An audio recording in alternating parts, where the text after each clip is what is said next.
মূর্তি এবার রাসূল পাক সাল্লাল্লাহু আলাইহি ওয়াসাল্লামের কালেমায়ে তাওহীদের সাক্ষ্য প্রদান করতেছে। আল্লাহু আকবার বলেন। মূর্তির জবান খুলে গেছে।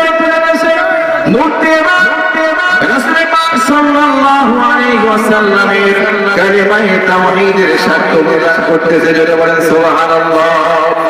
মূর্তি পাঠ করতেছে, সবাই বলুন আশহাদু আল্লা ইলাহা ইল্লাল্লাহ ওয়া আশহাদু আন্না মুহাম্মাদান আবদুহু ওয়া রাসূলুহু। সবাই জবান করে বলুন আশহাদু আল্লা ইলাহা ইল্লাল্লাহ ওয়া আশহাদু আন্না মুহাম্মাদান আবদুহু ওয়া রাসূলুহু। যেই মাত্র রাসূল পাক সাল্লাল্লাহু আলাইহি ওয়াসাল্লামের কালেমায়ে তাওহীদের ঘোষণা প্রদান করেছে, আবু জেহেলের মাথা নষ্ট হয়ে গেছে। নষ্ট হওয়ার কথা তো কি বলেন?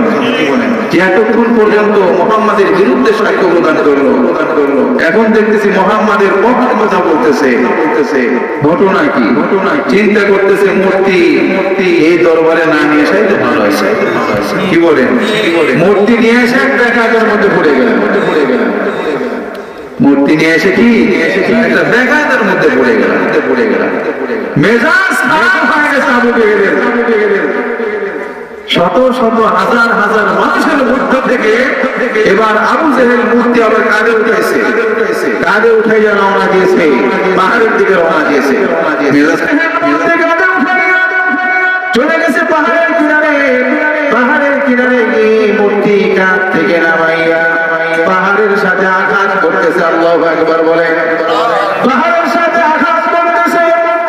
এক একটা আঘাতের চোটে, এক একটা আঘাতের কারণে মূর্তির